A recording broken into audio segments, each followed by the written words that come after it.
cheating ex-fiancé keeps coming to my door. I really wonder when I will get past this.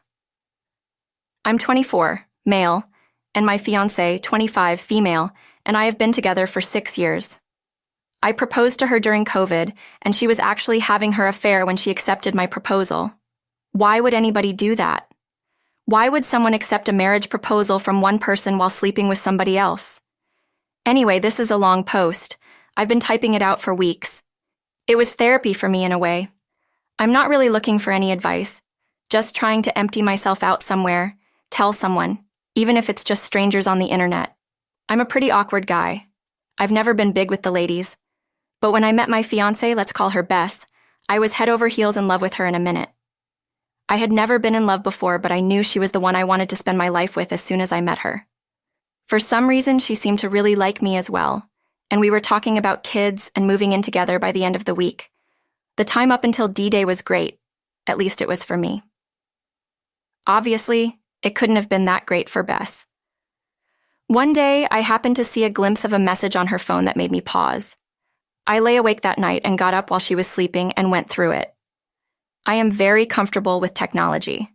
I actually make a living through some mobile apps I made. I'm not super rich, but I could comfortably take a year off without suffering any long-term economic consequences. Anyway, I didn't find anything absolutely conclusive, but I did find a lot of suspicious stuff, like deleted messages. She also had a Snapchat contact with an icon that indicated a lot of interaction. There were also some pictures of a guy I didn't recognize. So I installed spyware to monitor her mobile. I just did a Google search and selected the most expensive service I could find. I could even turn the camera and microphone on remotely. The next day, Bess was supposed to go on a 5-day business trip. She works in sales, so this wasn't necessarily something that was strange for her. But as soon as she was out the door, the messages started going back and forth. I was devastated. I vomited several times. I just couldn't believe what I was reading. For a long time, I refused to accept what it meant. I became obsessed and started going through everything I could get access to. I found out that her affair had started more than 2 months before I proposed to her. Her affair partner, a work colleague, was a married man 10 years her senior, with 3 children and a wife that was 7 months pregnant at this point. The final insult that day was when I could hear them in action in the hotel room. They professed their love for each other, bad-mouthed me and his wife, and talked about running away and starting a new family. I was totally distraught. I had no idea what to do. I didn't have the guts to call and confront her. In the end, I called my best friend since childhood. Let's call him Kay. Kay grew up in a Brazilian favela. He was already tough as nails when he and his mother moved in next door when I was 12. This was in the UK, by the way. Kay's father had died a few years before, and Kay never really talked about it. His mother said he died in a random act of violence. My mother left us when I was 10. She was an addict, and my father never remarried. Kay didn't know a word of English, but over that first summer, we became close friends, and I learned some Portuguese, and he learned some English. I guess we bonded so strongly through shared trauma. Kay and I have been inseparable since, which is kind of weird. I'm a conflict-shy and awkward nerd. Kay is very popular and not afraid of anything. Unlike me, Kay is not big or muscular or anything like that. He's just damn tough. Everybody loves Kay. In high school, someone planned a surprise party for him, and 250 people showed up. I can barely count my friends on one hand, and 3 of them are more people I know than actual friends. I told Kay everything, showed him the messages and the emails I managed to uncover. He was silent for a long time. He told me that he couldn't give me any specific advice because this was something I had to deal with. I had to deal with this the way that was right for me. He then proceeded to remind me about a girl he had been with that had cheated on him. He went nuclear. He exposed her to family, friends, and went no contact. I had no idea what to do. Kay's suggestion was the only thing I had, so I told him I wanted to do something like that to Bess. For the next few days, we packed all her stuff, drove it to a storage unit, changed the locks on my apartment, and prepared to pick her up from the airport. Thankfully, Kay was driving. I was actually sitting on my hands to hide how much they were shaking. Bess was all happy and laughing when she got into the car. She instantly noticed something was wrong with me. I just told her I wasn't feeling well. Kay smiled at her and told her I had a cool surprise planned for her at her parents' house. I didn't say anything, not a single word, the entire trip. I tried not to let her see my face and faked a smile the best I could. From the moment Bess got in the car, the rest of the day seemed like it played out in slow motion. I had already talked to her parents the day before and told them we were coming by. I told them I had a surprise announcement to make when we arrived. There were hugs and smiles. I almost backed out at that point. I love her parents.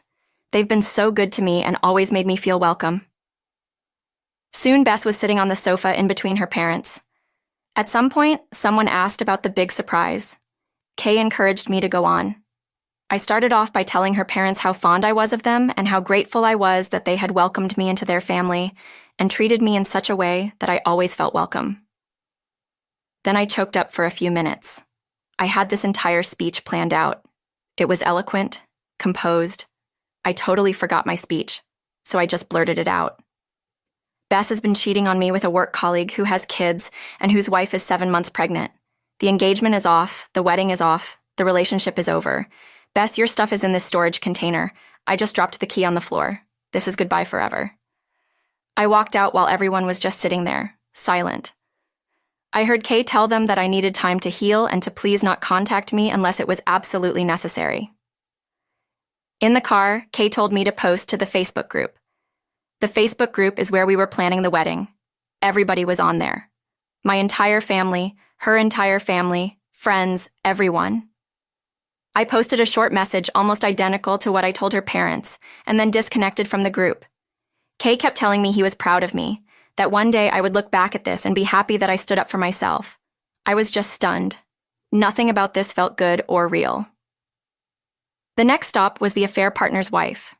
When she opened the door, I just blurted it all out. I didn't even introduce myself.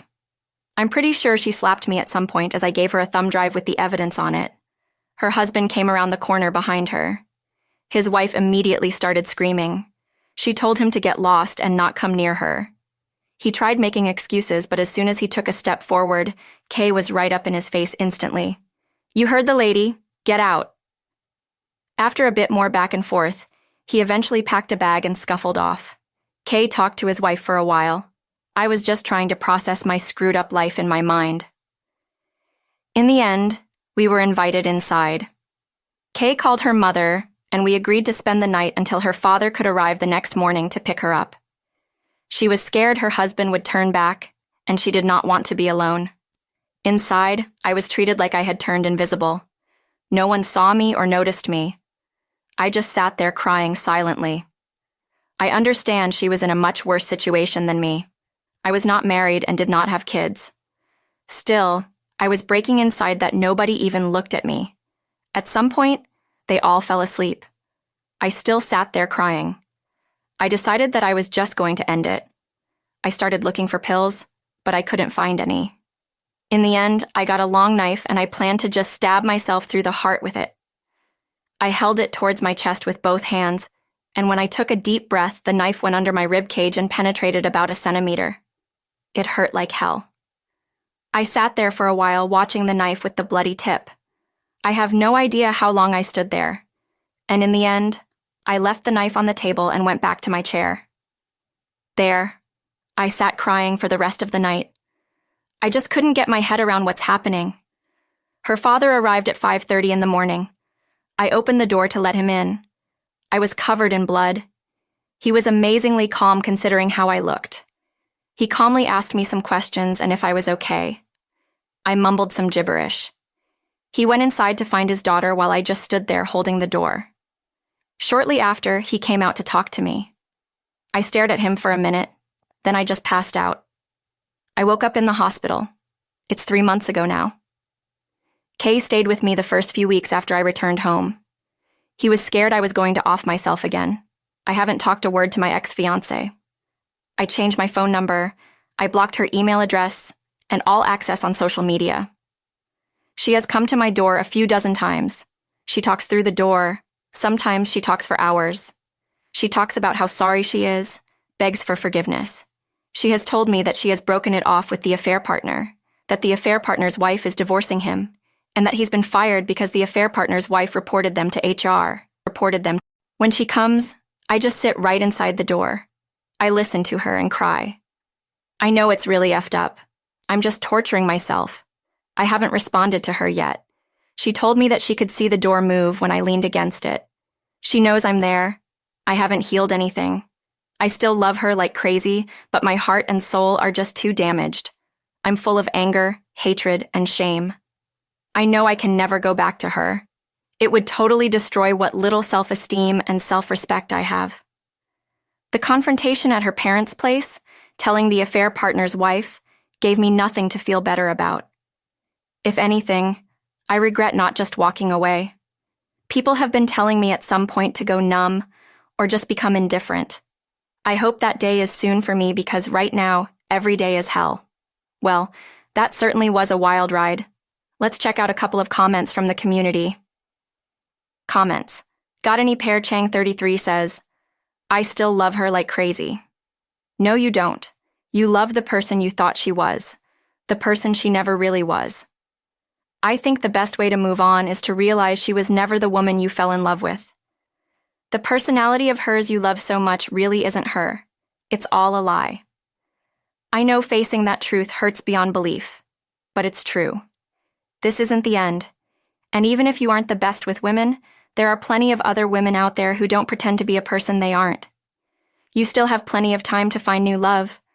But right now, just focus on healing and remember you love the person you thought she was, and she was never that person. You're not woke closes us out. I'm so sorry. You sound like you have so much going for you. Loyal friends, income and intelligence, integrity. This woman doesn't deserve any more of your energy, not an ounce of it. Next time she shows up, please call the police and have them remove her. She won't come back if she knows that's a possibility. Please see a therapist. It sounds like you were played by a narcissist. Read about narcissism. It's enlightening. It's hard for someone with empathy and values to understand a person who behaves that way. It's absolutely not a reflection of your worth, attractiveness, etc. I think when you are younger, it's easy to get caught up in the charm and confidence of a narcissist. But be glad you never had children or married her. You dodged a bullet. If anything, maybe it's time to put yourself back out there. There are so many women looking for a man with the qualities you describe. I know I was when I was younger. Dating can be healing. I have seen my brother grow so much confidence after leaving his marriage when his wife had an affair. The shy, quiet, nerdy types are absolutely the most attractive in my opinion. It sounds like you have been with her for so long. Making new memories and having new experiences without her is important for building back your confidence and sense of self. Take care. Someday you'll look back on this and be so glad for the lessons it taught you. But it takes time to heal. Update number 1. Update 1. I ended up trying to talk to her parents to see whether or not they could get her to stop coming to my door. I don't really care what her reasons are. I don't care what she wants. I realize now that my perception of her and who she actually is in real life are two different people. So she can take a long walk off a short pier for all I care. I just want her out of my life so I can move on. Maybe I'll get a cat or something. Anyway, before I was ready to talk to her parents, her dad showed up at my door. He had a 6-pack of my favorite beer and asked if we could talk. I said sure and told him I was on my way out. Maybe we could walk and talk. I didn't want him to come inside, not just because I've been a mess and my apartment reflects that. I didn't want to let him in and maybe suddenly his daughter would be at the door or something. Or if it got awkward, I didn't want to have to tell him to leave. I am not big on confrontation, as you know. He popped 2 bottles of beer and just started to talk. Initially, he apologized on behalf of his daughter. Then he told me that his wife and daughter had been pressuring him to go see me to somehow get me to talk to his daughter. He proceeded to tell me that he had no intention of doing that, quite the contrary. He supported my decisions and actions. He told me that his daughter was spoiled and selfish, and that he hoped that for once she would have to face the full consequences of her actions. Maybe he hoped she could be a better person in the future. Then he got really weird, really fast. He started asking me a lot of questions about how I was. The questions were leading, and it was obvious that he was hopeful that I was in a lot of pain. What in the actual It was like he was anticipating me being in a lot of pain and that he would enjoy seeing that. It freaked me out. So I told him the complete opposite. That I was over his daughter, that it didn't really bother me that much. I was very happy now and moving on, etc. He seemed very disappointed in this. I have no idea why. Then he went on to talk about my ex's pain. His tone was all wrong when he did this. He was trying to hide it, but he seemed gleeful that he was enjoying it. I noped right out of it at that point. I pretended I forgot something at home. I said goodbye and ran off.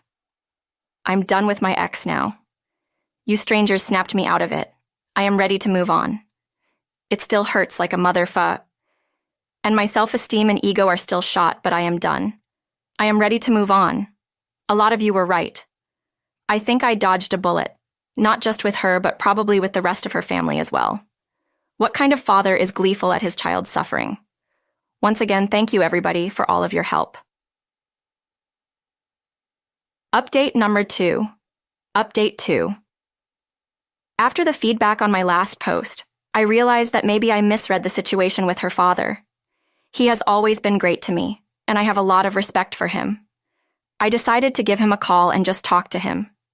You guys were right. His leading questions to me were because he was trying to find out if there was any chance of me going back to his daughter. He said he was hopeful for that, and that I was good for her, even though he said she didn't deserve me. That made me feel really good about myself for a while, that he recognized that. The reason he was smiling when he talked about his daughter was the culmination of a lifelong argument with his wife about her parenting style. He had told her so many times over the years that letting their daughter get away with things, spoiling her, not giving her discipline, etc., would have severe negative consequences in the future. His biggest regret with his daughter was letting his wife overrule him on this. He was smiling and being gleeful in anticipation of telling his wife he was right. I asked him if everything was okay between us and if there were no problems at all, but he jokingly said maybe it was time for him to get a divorce. Apparently, the confrontation between him and his wife and daughter didn't go that well after meeting me, but this time he told me he wasn't going to back down. This seemed to be a fight that had been a long time coming for him. As for Kay, he has been great, as he always is. He has been supporting me and encouraging me all along. Now that I am out of it, I realize how right he was that one day I would be proud of what I had done. I stood up for myself, something I usually never do, and I feel awesome about it. I will definitely do it again in the future when necessary. My ex showed up again at my door, and I actually talked to her this time.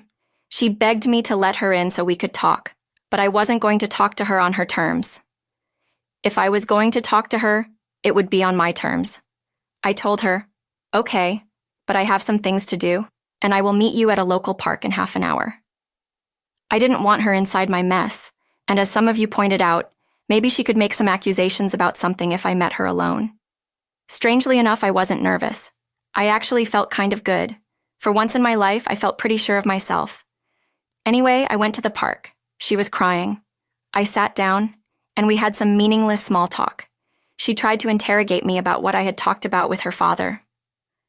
I told her that was private between me and him, and frankly, none of her business. I was starting to get bored, so I asked her what she wanted to talk about. She then went into this hour-long tirade about how sorry she was, how much she loved me, how wrong it was that she hurt me, yada yada. She begged for me to consider reconciling and said she would do anything. I told her I forgave her because I don't want to carry that anger, hatred, and hurt anymore. But no, getting back together is never going to happen. People who love other people don't do what she did to me. Her actions prove beyond any doubt that she is not a nice person. Nice people don't do what she did. I can never trust her again. I told her I want to live my life with a nice person that I can trust, a person who appreciates and loves me. Due to her actions, she is no longer a viable candidate for that role in my life. She cried hysterically. I sat there and watched. It was strange. I have never felt that detached from anybody. I actually felt upset about how little I cared. This indifference isn't me. I can't remember any other time, at least. I called her dad to come get her. I told her that I hoped she would get some counseling and fix herself. Something was obviously broken inside of her. I tried to encourage her that she would get through this, but she didn't really want to hear any of that. Her dad came. I explained the situation to him, told him I wished her all the best and good luck. Then I got an Uber, went to the local animal shelter, and adopted a kitten. I named the kitten Shiny. Kay joked that he was blinded by my new shiny spine, so the kitten's name is Shiny to always remind me to stand up for myself. I am happy I managed to take the high road and just be honest with her without yelling or calling her names. I've been playing with my amazing kitten and having a lot of fun. Kay is coming over later to play some video games and drink some beers. I am sad about my ex. I feel sorry for her. I will miss the good times we had, but I am also relieved that I am done with this now. I received some hard, uncomfortable truths from some of you, but it was what I needed to hear. Thank you, Reddit. You helped me to finally stand up for myself.